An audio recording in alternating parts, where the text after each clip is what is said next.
Zakaria, Sa Majesté, dans son discours d'ouverture de la première session d'automne, a évoqué deux problématiques, celui des investissements et celui de l'eau. Majesté, que Dieu l'assiste, il a lancé un appel sur le fait qu'il faudra mobiliser 550 milliards de dirhams entre 2022 et 2027. Donc, il faudra préparer l'économie marocaine à pouvoir collecter 550 millions de dirhams. Et je pense là, la question que vont se demander les téléspectateurs, ou même les lecteurs, ou même les gens qui nous regardent aujourd'hui, c'est qu'ils vont se dire simplement d'où vont venir les 550 milliards de dirhams. Je vais répondre très simplement, c'est que si on regarde aujourd'hui l'épargne publique des Marocains, ça veut dire des ménages, il est aux alentours de 876 milliards de dirhams. Uniquement en matière de bons du trésor, ce qui est géré en termes de bons du trésor, c'est-à-dire l'épargne qui se dirige vers les bons du trésor, elle est aux alentours de 530 milliards de dirhams. Ça veut dire que nous avons une épargne qui permettra de financer l'investissement. Il faut juste retrouver le cadre juridique, institutionnel et les mécanismes pour rapprocher l'épargne de l'investissement. Et je pense arriver à ces 2/3 en termes d'investissement privé sur 10 ans, c'est un objectif réalisable. Il faut juste trouver les mécanismes. Et parfois, ce sont des mécanismes qui sont uniquement juridiques, ça veut dire que c'est des textes de loi qu'il faut mettre, qu'il faut modifier, et des mécanismes institutionnels qui font appel à une bonne gouvernance en matière de drain, en matière d'utilisation de l'épargne et aussi de l'investissement. Cibler l'investissement, donc, et je pense que c'est la troisième fois dans un discours royal que Sa Majesté, que Dieu l'assiste, il parle de l'investissement, et ce qui veut dire que c'est un problème qui devient, je dirais, dans le numéro 1 des pipelines des intéressements de Sa Majesté, que Dieu l'assiste, parce que l'investissement, c'est lui le seul, ou je dirais la seule arme que nous avons pour pouvoir changer notre économie marocaine. Et l'objectif ultime, je pense, a été cité dans plusieurs discours de Sa Majesté, c'est que l'objectif, c'est de pouvoir attirer les investissements étrangers, également résorber ou résoudre le problème structurel de la balance des paiements et surtout la balance commerciale, et également mettre en relief la valeur du Maroc en tant qu'un pays très attractif pour l'ensemble des investissements à l'international. Et donc sur ce plan-là, je pense que Sa Majesté, durant le discours d'ouverture du Parlement, il a souligné 3 éléments très importants. Premièrement, c'est qu'il faudra mettre le maximum pour pouvoir lancer le secteur privé comme étant le vrai moteur de l'investissement au Maroc. Aujourd'hui, nous savons, et tout le monde le sait, et c'est un débat maintenant qui devient un débat public, c'est que l'investissement, il est tiré par la locomotive publique. Et ce qui veut dire que le privé reste toujours, je dirais, dans la locomotive arrière de l'économie marocaine. Et donc là, il faudra changer un peu la donne, et que c'est le secteur privé qui devra prendre l'élan dans l'avenir. Et je pense, dans les 10 ans qui vont venir, on va arriver à cet objectif de 2/3 secteur privé et 1/3 le secteur public. Ça, c'est un bloc. Deuxième bloc, il a été évoqué dans le discours de Sa Majesté, c'est qu'il faut que tous les acteurs rentrent en jeu pour pouvoir améliorer l'investissement. Et là, je pense, Majesté, que Dieu l'assiste, il a souligné le rôle du secteur privé, il a souligné également le rôle du système financier et des banques, qui doivent jouer un rôle très citoyen en matière de financement de l'investissement, et également pour financer les petites et moyennes entreprises, les micro-entreprises et aussi les entrepreneurs. Et donc, si on n'arrive pas à avoir ce cloisonnement entre le système financier, système bancaire et les entreprises, on ne pourra pas arriver à un objectif d'investissement qui sera créateur de valeur et qui sera également créateur de richesse. Troisième élément très important et par lequel Sa Majesté, que Dieu l'assiste, a commencé lorsqu'il a ouvert la deuxième partie de son discours sur l'investissement, c'est le climat des affaires.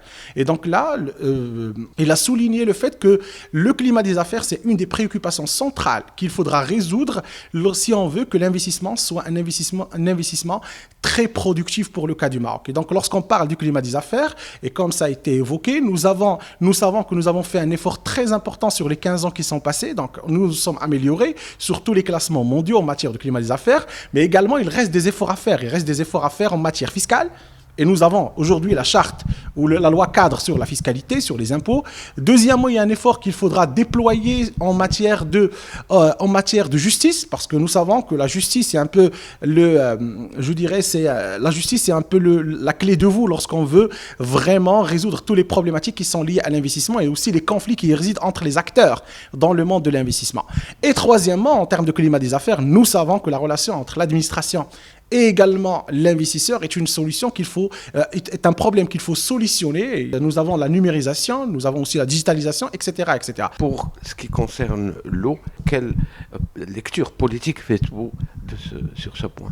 Le discours de Sa Majesté à l'ouverture de la session parlementaire d'automne 2022 a été particulière parce qu'elle a fléché deux politiques structurelles très importantes pour le Maroc. Il s'agit a priori d'une politique qui commence à devenir d'une importance cruciale pour les Marocains et aussi pour l'économie marocaine. Il s'agit bien évidemment de la politique de l'eau au Maroc. Et deuxièmement, donc, il a également, Sa Majesté, que Dieu l'assiste, il a évoqué la question également de l'investissement, qui est un champ très important en matière de changement structurel de l'économie marocaine. Et donc, a priori, donc, la lecture politique veut dire que Sa Majesté veut inscrire le Parlement et aussi le gouvernement sur une trajectoire de long terme et non pas rester uniquement dans les débats qui sont des débats parfois conjoncturels et qui rentrent un peu dans des questions, je dirais, uniquement de gestion de court terme. Donc là, on est vraiment devant deux stratégies qui vont conditionner le devenir du Maroc sur les 10 à 20 ans, ou une vingtaine d'années à l'avance par rapport à ce qui se passe aujourd'hui.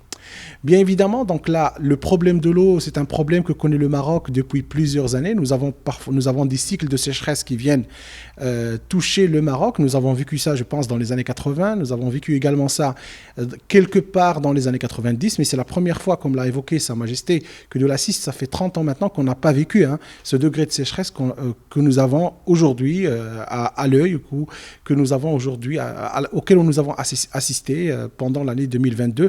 Et également, les chiffres l'appuient, c'est que l'agriculture aujourd'hui, nous avons une régression d'à peu près 16% en matière de produits intérieurs bruts liés à l'agriculture. Et donc là, je pense que Sa Majesté le Roi a donné pour le premier axe qui est l'eau, il a donné un diagnostic bien établi. Nous avons premièrement des nappes phréatiques qui commencent à sécher également. Nous avons également de la pluviométrie qui est très très réduite. Donc si je prends statistiquement, nous étions à peu près dans les années 60 à peu près plus de 2000 mètres cubes pour un citoyen. Aujourd'hui, on n'est pas dans les 600 mètres cubes. Donc ce qui veut dire que même l'eau qu'on pourra boire dans le futur pourra disparaître s'il n'y a pas un changement climatique en la matière. Nous avons également une industrie agricole, comme ça a été soulevé par Sa Majesté, qui consomme bien évidemment de l'eau. Et donc nous avons une politique, je dirais, d'utilisation en matière agriculture qui est très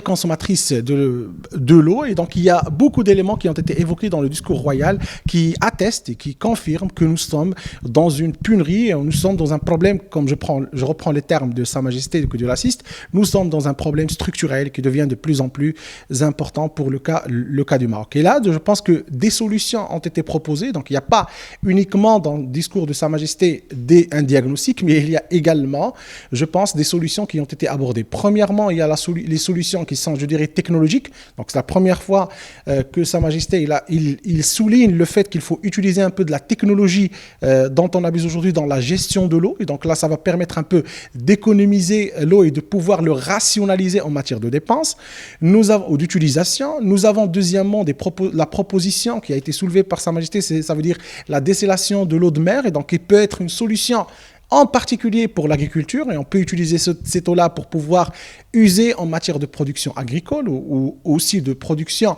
je dirais même industrielle. Nous avons également une troisième solution, il a envoyé la balle chez le gouvernement pour dire simplement qu'il faut vraiment trouver des politiques de rationalisation de l'utilisation de l'eau.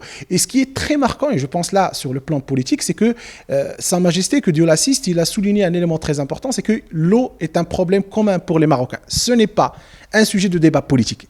Et en plus, ce n'est pas un sujet de polémique politique. Et donc, ce qui veut dire qu'il faudra le prendre comme étant un problème qui touchera tous les Marocains. Il n'y a pas d'enjeu politique dans l'eau. Il faut trouver les solutions qui seront les plus rationnelles parce que, comme on le sait, l'eau, c'est la vie. Ça veut dire si on n'a pas d'eau, on ne pourra rien faire. Et donc là, je pense que souligner ce problème-là, c'est un avant-goût pour dire que simplement, il y a des problèmes qui sont très structurels, qui sont très importants, au-delà des problèmes, je dirais, politiques dans lesquels rentrent les partis politiques de temps à autre.